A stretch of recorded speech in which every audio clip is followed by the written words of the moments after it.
Hi guys, so today we're in St. Lazarian's Church in Ballinkilen and we're going to take a little walk around, and there's a particular grave I want to pay my respects to, and it's a very sad story of two little boys.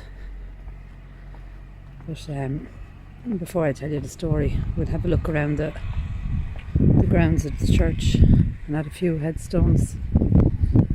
It is a very bleak and a very sad story.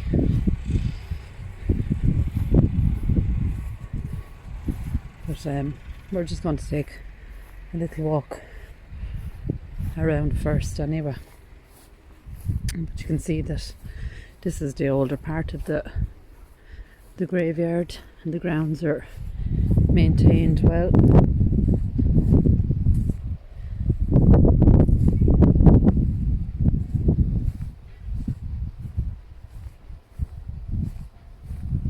We'll have a little look first anyway. And we see some lovely old headstones or monuments.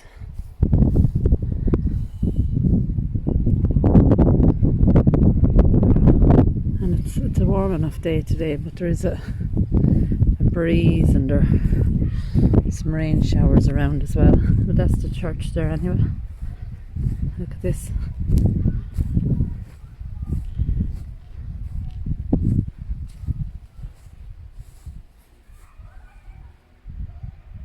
Annie Kennedy Boris, 1916, age 65, and her son William, 1921, age 37. And that's huge.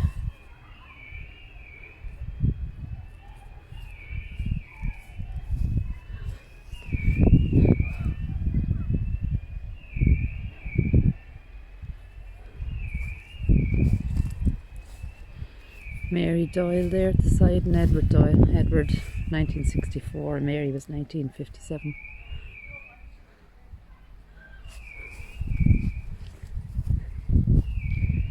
(1860) Matthew Coogan, and he was 65, and his mother Bridget is there as well, 1838, 67.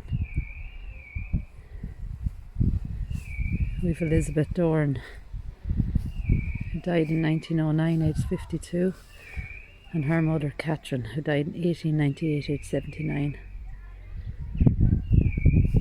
Look at that. It's a huge cross.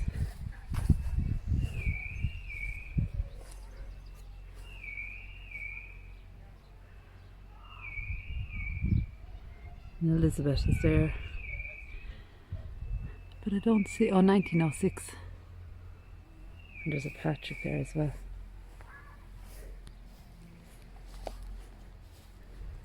We have Thomas here, 1870. It's another beautiful headstone.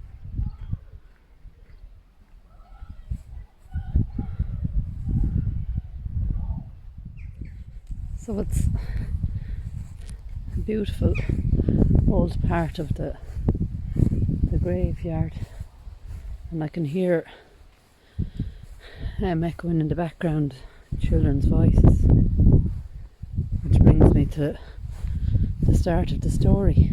On the 29th of July 2013, a man that I will call Chada, which is the surname, killed his two little boys, namely Owen and Rory.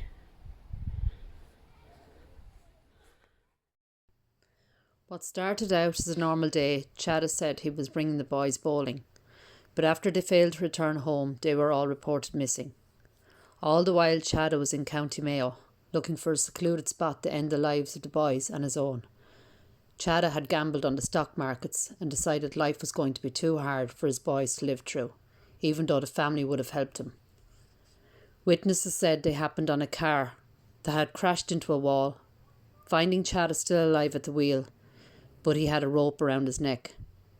Becoming concerned, the witnesses made the awful discovery of the two little boys' bodies in the boot of the car. At this point it was clear both boys were dead. Chada was handed 2 mandatory life sentences for the boys' murders. The boys' mum, Kathleen, is a nurse in Rotunda Hospital and founding member of the SAVE charity, Sentencing and Victim Equality. Kathleen spent many years helping couples have children through IVF. SAVE is an advocacy organisation campaigning for greater justice for the families of murder victims in Ireland. A quote from Owen and Rory's mother: "You inspire me every day to continue to live and not to just exist." The boys were bright, happy, sporty and gorgeous. They had such potential, which was cut down with such violence by their father, whom they adored. He was their hero. How could evil such as this have been hidden for so long? I remember so well when this story broke in 2013 and feeling so heartbroken for Kathleen, Owen, Rory and her family. I actually spoke to the boys' nanny at their graveside today, and I am amazed by the strength this lady showed. We laughed, we chatted, and we talked about the 2 beautiful boys and how the family continue to stay strong, to protect each other, mind each other, and live life in the boys' names, Owen and Rory. Ballinkilen is a beautiful rural village surrounded by beautiful scenery and rolling hills, where 2 little boys lived their best lives, happy, loved and cherished.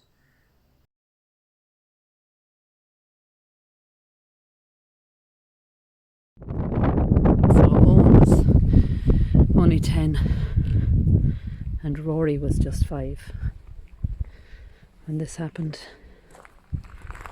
And as a parent, you would wonder, how does anyone continue on life afterwards?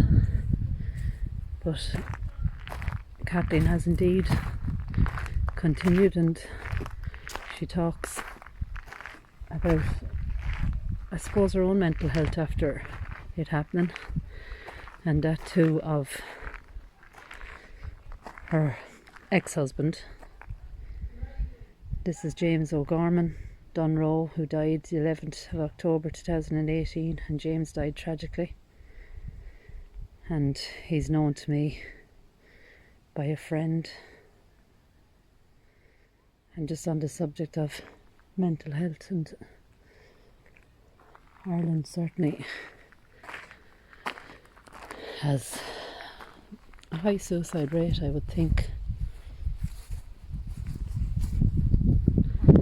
as I'm sure lots of countries do.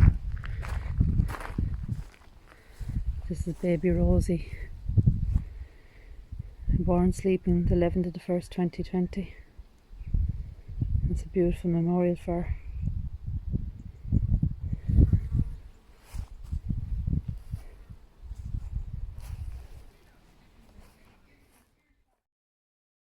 This is the resting place of Owen and Rory.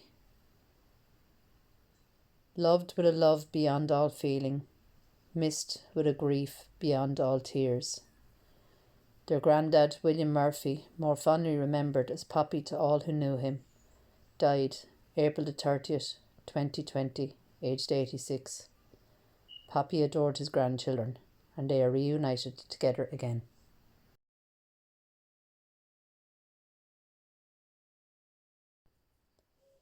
Think of them as living in the hearts of those they touched, for nothing loved is ever lost, and they were loved so much. Thank you to Patsy, Owen and Rory's grandmother, for taking time to talk to me today. What a beautiful, strong lady you are. Rest in peace to Owen and Rory. You have touched our hearts. Take care and God bless.